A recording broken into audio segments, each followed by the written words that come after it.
앞 동영상에 이어지는 그런 동영상입니다. 북한을 볼 때는 굉장히 많은 분들이 이해 못하는 점이 좀 있을 것 같아요. 왜냐하면 김정은은 왜 트럼프랑 그렇게 친교를 할까? 트럼프는 왜 김정은을 높이 평가할까? 이런 부분에 대해서 제가 이제 오늘 그 속사정을 설명하려고 합니다. 원래 중국은 북한에 대해서 굉장히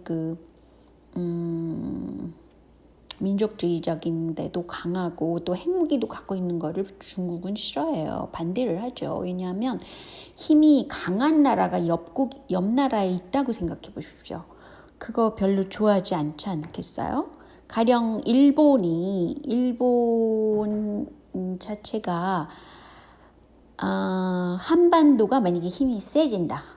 이걸 일본이 좋아하겠어요? 싫어하죠. 그래서 통일을 어떻게 하면 막을까 그런 각종 외교전을 벌인 것이 또한 일본 극우라고 볼 수 있어요. 그런데 이제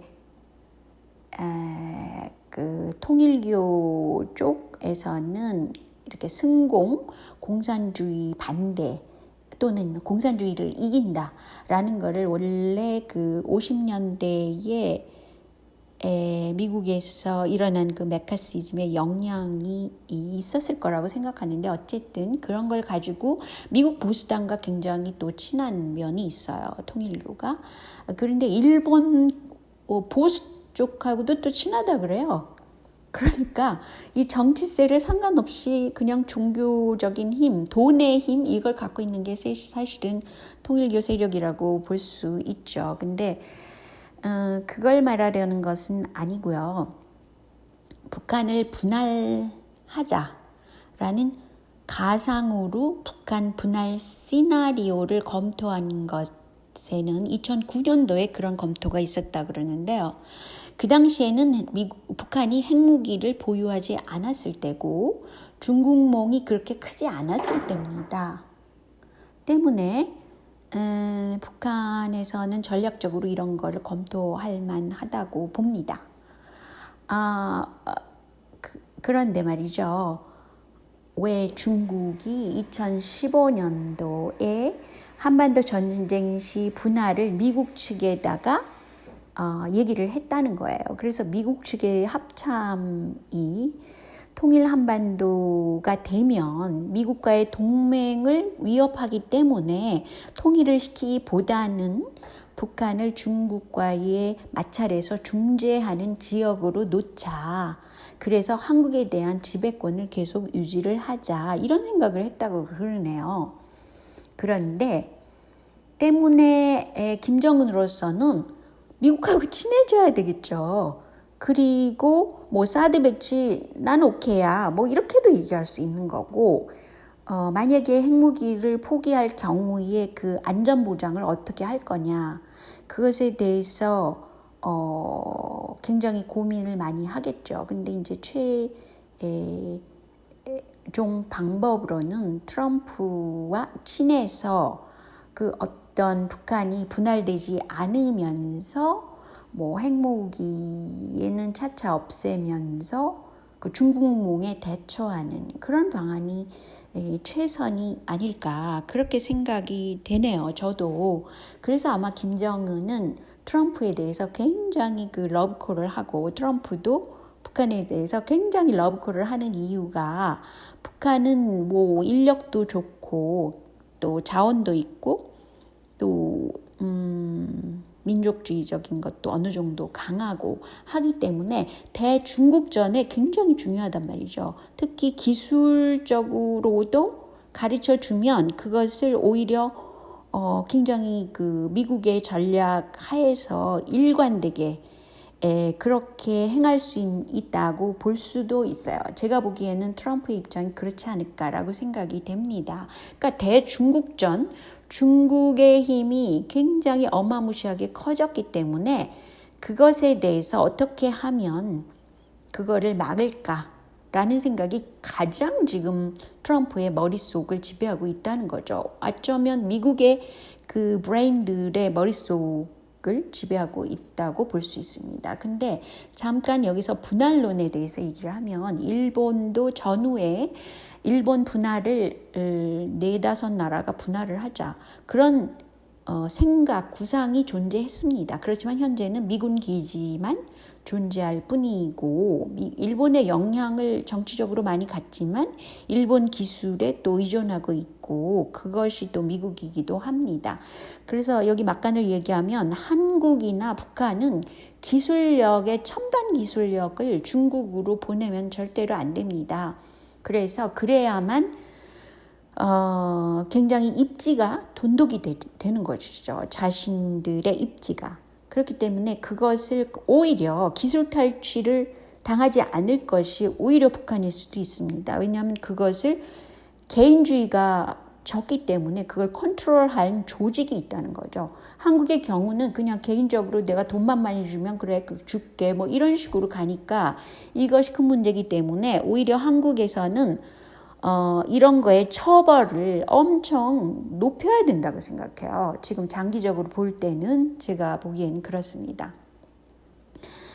그래서 현재 한반도는 미국에 의존해야지 종몽에서 벗어날 수 있고 오히려 그리고 북한의 분할을 한국민들이 대대적으로 반대하면서 친트럼프 친 김정은 쪽으로 가야 된다고 보는 거죠. 근데 이제 많은 한국의 보수는 굉장히 제정신이 아닌 보수가 많잖아요. 왜냐하면 이성적으로 지금 앞뒤 안 가리고 그냥 몰려서 돈의 힘에 의해서 움직이는 것이 한국형 사이비 보수라고 볼 수 있어요. 그래서 이것을 어떻게 잘 조절시키느냐가 큰 문제인데 그래서 결론적으로 한반도는 그러니까 한국의 사이비 보수는 친미는 하더라고요. 친일도 해요. 근데 일단 친미를 해야 된다고 봅니다. 그래서 북한과 함께 친미를 하세요. 한국의 그 보수들은. 그래야만 한반도 전체가 미국한테 대우를 받게 되고 기술적, 지정학적으로 한반도의 존재감이 높아진다는 것이고 이것이 최선책이라고 생각합니다. 물론 결론적으로 최종적으로 세계 통제하를 막기는 어렵지만 그 속도를 줄일 수 있다고 생각하기 때문입니다.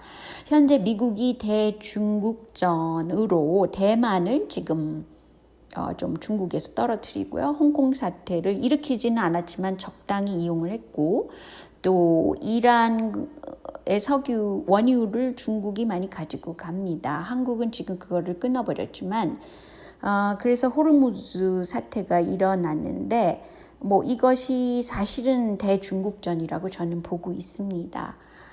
그리고 특히 이제 화웨이의 경우는 이게 밀리터리 테크놀로지와 연결되기 때문에 미국으로서는 가만둘 수가 없는 거예요, 솔직히. 그래서 화웨이와 얽혀서 지금 있는 곳이 사실은 캐나다죠.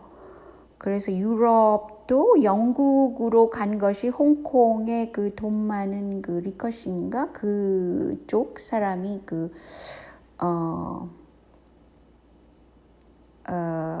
영국으로 갔기 때문에 지금 화웨이를 계속 영국에서는 받아들이고 있다고 그래요. 근데 영국이 이래서 그런지 몰라도 캐나다도 계속 보면 화웨이를 팔고 있거든요. 뭐 LG도 팔고 있습니다. 근데 이것이 글쎄요. 나중에는 이것이 어떤 결과를 낼 것인가. 이거는 조금 제가 보기에는 이건 큰 문제라고 보고 있습니다. 왜냐하면 기술 굴기에서 벌써 밀리터리 테크놀로지 쪽에서 보자면 이것이 문제가 된다고 그래요. 왜냐하면 백도어가 있고 그렇다고 그러죠. 근데 트럼프의 대중국전은 굉장히 그 전략적으로 그 영향력이 큽니다. 그래서 현재 중국에는 가계부채가 굉장히 높고 그리고 이 사람들이 그 주식보다는 오히려 그 부동산을 많이 갖고 있고 또 현금 보유도 많이 하고 있고 또 정치 조직 내에서도 부패가 있고 그런 것이 중국이죠. 그리고 중국 사람들의 문화에서 보면은 합리적이지 못한 면이 굉장히 많이 있어요. 그 문화 자체가. 제가 만나는 중국 그 문화는 그렇더라고요. 근데 어쨌든 현재 중국에서는 취업 시장이 지금 문제가 됩니다. 왜냐하면 대학 졸업자가 많은데 그것을 취업하려면 지금 외국 기업들이 다 빠져나가게 되면 아무래도 취업에 영향을 주고요.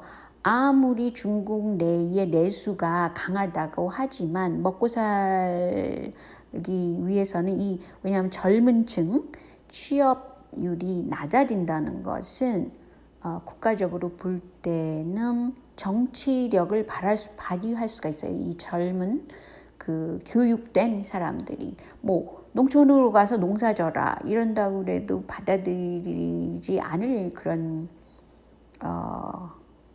정부 반정부 세력이 있을 수 있다는 것이죠.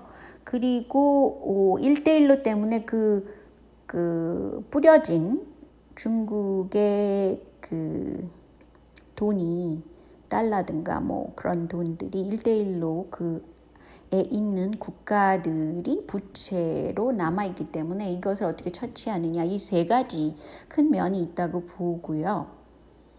그래서 한국은 비록 무역 구조로 보면은 중국 의존도가 높죠. 미국보다. 그렇지만 기술적인 면과 또 앞으로를 위해서는 아무래도 미국에 의존을 해야 된다고 봅니다. 단지 그 일본에 대해서는 한국이 기술력이 떨어져요. 그렇기 때문에 자체 기술력을 무조건 높여야 된다고 생각하고요.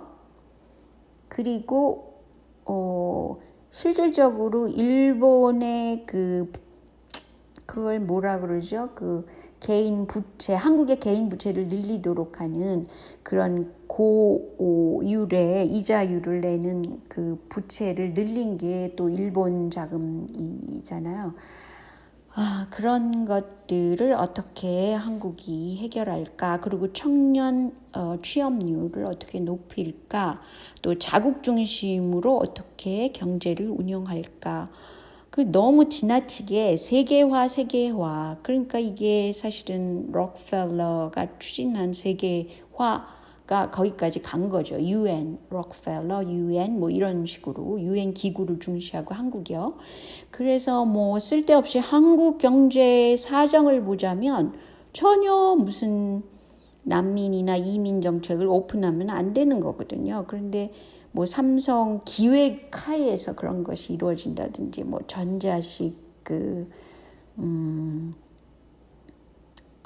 선거를 치른다든지 뭐 이런 지지율 조사의 문제성이 있다든지 뭐 기타 등등 이것은 정치, 경제 또 문화까지 그러니까 한국 그 미디어에는 여행을 엄청 강조를 했어요. 그래서 뭐 껄핏하면 한국 사람들은 여행 가야지 쉽게 가는 게 일본이지 뭐 이런 식의 그런 것 또 혼자 사는 게 좋다가 아직도 그 청취율이 높다든지 뭐 전혀 정부에서는 이 문화 정책을 쓰지 않고 오히려 그 세계 기구가 추진하는 그런 쪽으로 모든 것을 추진하기 때문에 심지어는 서울시장이 지금은 대권에 카드도 못 내밀 겁니다.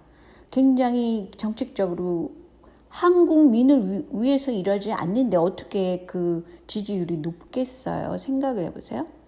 그죠?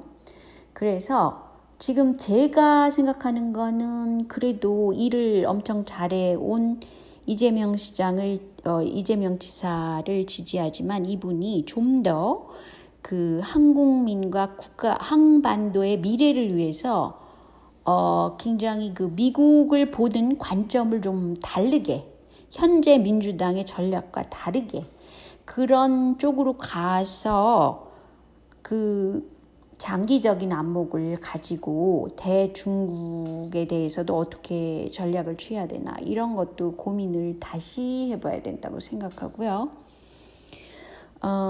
제가 생각하는 것은 아무튼 이렇습니다. 뭐 제가 생각하는 것이 반드시 옳다는 것은 아니지만 지금 한반도 북한과 함께 친미 전략을 써야만 북한 분할을 시키지 않을 것 같다는 생각이죠.